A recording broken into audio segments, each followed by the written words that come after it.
Hey, Tamar. Hope you're doing well. Last night, obviously, you guys get out to that lead in the first half, 12 at halftime, and then they make the run. What do you think down the stretch, the last 8 to 10 minutes? What were the keys to you guys being able to hold on and finish out that game? I mean, we just had to focus on getting stops because obviously when you play against other good teams, they're going to have some shot makers, some guys that are going to make plays for them. So just for us, it was just, we want to get a stop and then go score. And obviously we weren't able to get as many stops as we wanted, but we did get enough to come out with the win. And on top of that, we just had to take care of the ball down the stretch, limit our turnovers, and make sure we were getting good shots. Jace. Hey, Tamar, how you doing? How you doing? Good. First big game of the hall last night. You were feeding off the energy. You were playing with the crowd.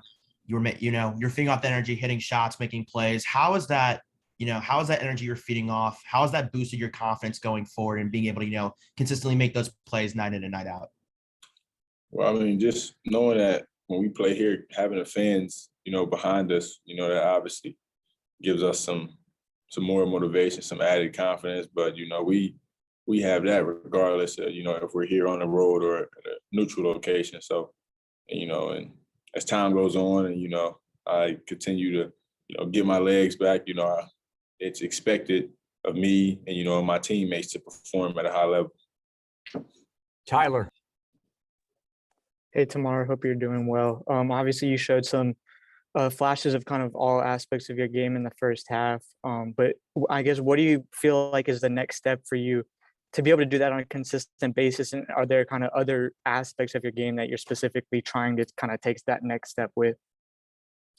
Well, like I said, I mean, like just as I get my legs back, I'll be able to, sustain throughout the entire game. Obviously, I was able to, still be solid defensively, but, other than that, I felt as if, rebound, I can rebound the ball better, make sure I'm blocking out at the end of defensive possessions, and then just continue to get my teammates involved and, just play the right way and play hard.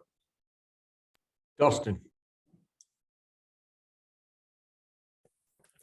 Hey, Tamar. I mean, offensively, obviously, the 5 buckets you got were all kind of a little bit different. You had a couple pull-ups, obviously, the 3-point step back, the floater, and the bucket at the rim. I mean, just how do you feel about just the variety in your offensive game at this point? How quickly do you kind of feel like you've gotten a feel for how you can create your own shot? I mean, no, those are just the ways that I like to score. And then my teammates, them knowing my game, they know, like, what my spots are and, where I like the ball. So I really just really credit them for, just being unselfish and, giving me the ball when they saw that I had a scoring opportunity. And, those are just like the ways that I, like to score the basketball. I try to be as unpredictable as possible. Keegan. Hey, Tamar, looked like you showed a lot of vocal leadership and a lot of emotion last night, and that's not often found in true freshmen. So is that something that your teammates and the coaching staff has kind of instilled in you, or have you always kind of had that quality? I feel like that's like one of the bigger parts of my skill set, just like, because that's how I've played and how I've conducted myself on the floor since I can remember. Like, just a high energy guy, somebody that a motivator out there, an extension of the coach, trying to be a coach on the floor, knowing exactly what's going on in terms of like what the other team is running. But that, from day one since I got here, my teammates and coaches saw that that's what I can bring. And now that's the standard that they hold me to. So, if I'm not, giving, my all in terms of from a leadership standpoint and a communication standpoint and an energy standpoint, then obviously they'll say something to me. But, with me being my biggest critic and, just wanting the best for the team, I make sure that I do my part and being a high energy guy every night out. Kevin. I'm curious, Tamar, what you got more satisfaction from, your scoring in the first half or being in on that trap at the end with Champagne? One more time. Scoring in the first half or being in on the trap at the end of the game with Jordan to kind of force the bad shot. Like, which play that play won the game. So that was the most, important play, the fact that me and JG were in sync on that play. And, we were able to, make him force up a contested shot without fouling. we stayed down on the pump fake. So that was really like the best play to me, like, and what meant the most, just because, if we don't like deter, like, the way he sees the rim, and if we would have gave him an easier look, there's a chance that he makes that shot. But the pressure that we applied, I'm glad that we were able to execute that last defensive possession. Zach. I guess tomorrow, the broader idea of bench contributions. I know coaches always talked about next man up, but in particular, are there things he's doing for you, for Jordan, even Rob, who's a more experienced guy, that just sort of keep you, whether it's engaged or confident or whatever, that when he calls on you for whatever stretch he needs, just the bench is always going to kind of basically hold the same impact the starters do?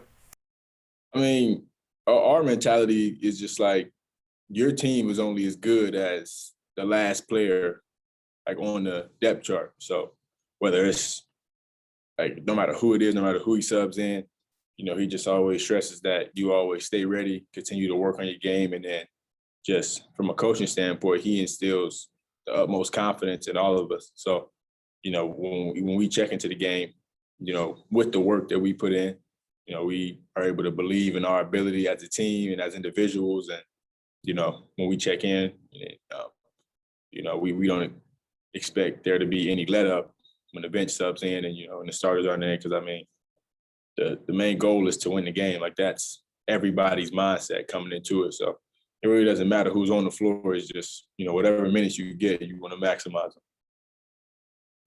Mike Schumann.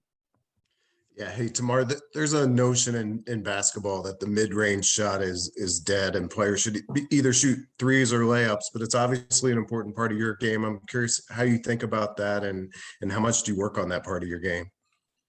And that's something that I work on every day. I mean, that's a shot that I feel comfortable with.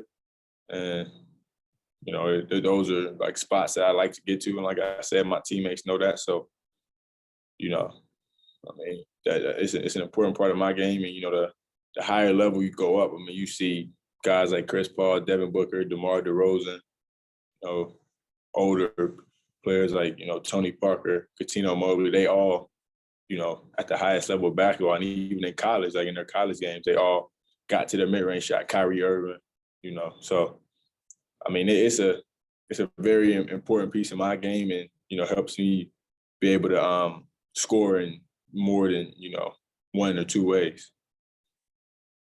Mike Pegram. Hey, Tamar, you went to IMG far from home. How much has that helped you make a fast transition here, and why did it help you?